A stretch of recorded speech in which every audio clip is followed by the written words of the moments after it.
الحمد لله رب العالمين والعاقبة للمتقين وصلي وسلم على المبعوث رحمة للعالمين اللهم لا علم إلا ما علمتنا وزدنا علما یا کریم. کہتے ہیں مصنف موضوع پر مسح کرنے کا بیان. موضوع پر مسح کرنے کا بیان. مدت مسح کی ابتدا اور انتہا.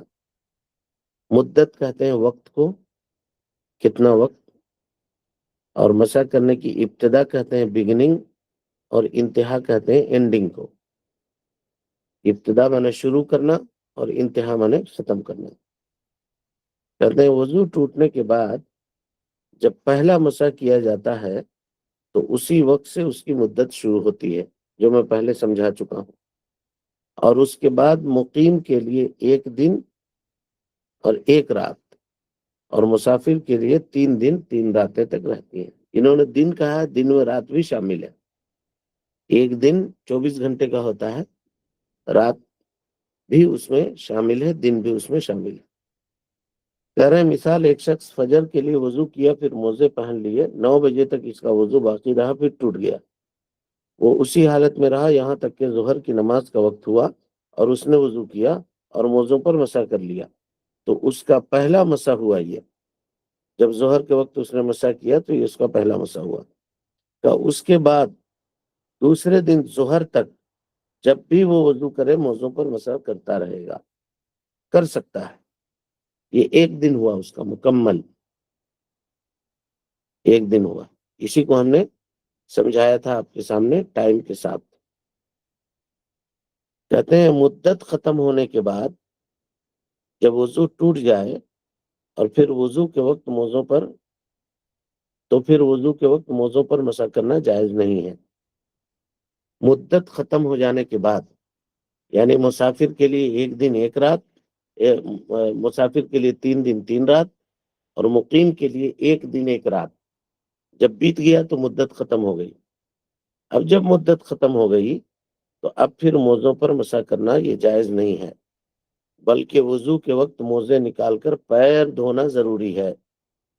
اگر مدت ختم ہونے کے وقت باوضو ہے تو جب تک وضو باقی رہے گا اس وقت تک برابر نماز ادا کر سکتے ہیں.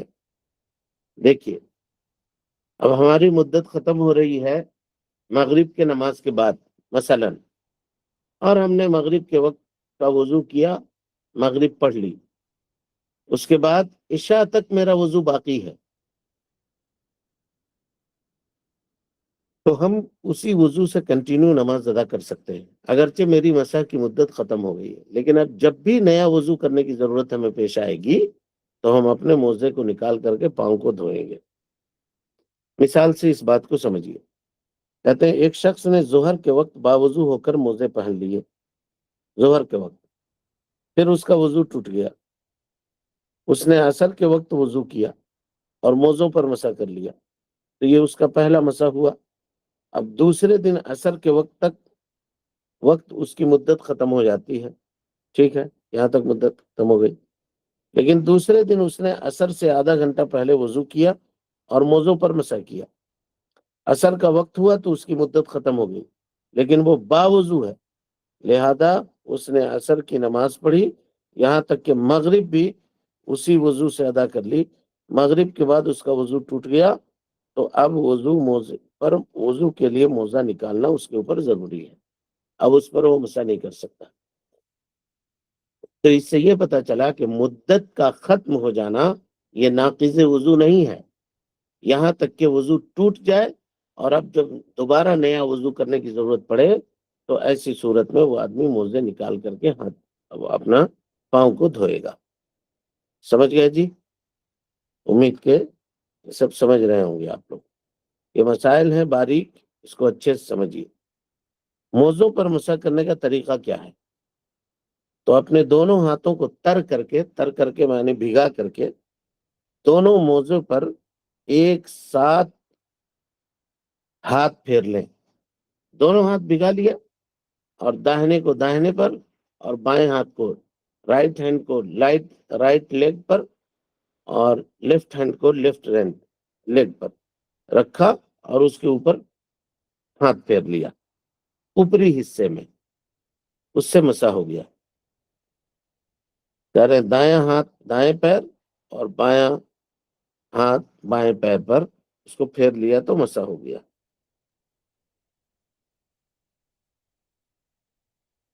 مسح ایک ہی مرتبہ کرنا چاہیے اور موزے کے اوپر کرنا چاہیے، اوپر حصے پہ، تلوا میں نہیں، نیچے کی جانب نہیں.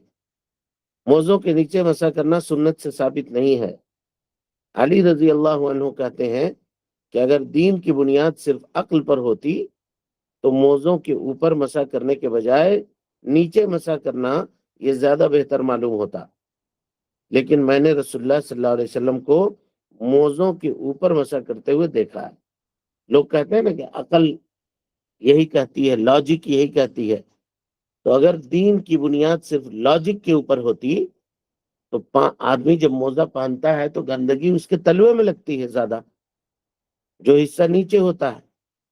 لیکن اللہ کے نبی صلی اللہ علیہ وسلم نے تلوے پہ مسح کرنے کا حکم نہیں دیا، حکم دیا کہ موزے کے اوپر مسح کرے، یعنی پاؤں کے اوپری حصہ، پاؤں کی جو پیٹھ ہے اس پر وہ مسح کرے، اندر پیٹ کی جانب نیچے کے حصے میں مسح نہ کرے. موزوں کا مسح کب باطل ہو جاتا ہے؟ موزہ نکال دینے سے. ایک آدمی موزہ نکال دیا تو اب اس پر مسح نہیں کرے گا. مدت مسح ختم ہو جانے سے، غسل واجب ہو جانے سے. اب ایک آدمی وضو کر کے موزے پہنا، اب اس پہ وہ مسح کر سکتا ہے، لیکن اس درمیان میں اس کے اوپر غسل واجب ہو گیا تو ایسی صورت میں موزہ نکال کر کے اس کو غسل کرنا پڑے گا. لیکن موزہ نکال دینے سے یا مدت مسح ختم ہو جانے سے وضو نہیں ٹوٹتا، یہ بات یاد رکھیے گا.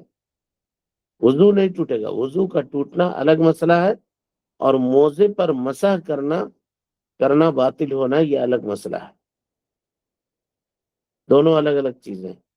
کوئی آدمی موزہ نکال دیا تو اس سے اس کا وضو نہیں ٹوٹے گا، لیکن مسح ختم ہو جائے گا. اب جب بھی مسح کرے گا تو وضو کر کے اس کو موزے پہننے پڑیں گے، تب جا کر کے وہ مسح کر سکتا ہے. اور وضو کرے گا تو پاؤں دھونے پڑیں گے اس کو.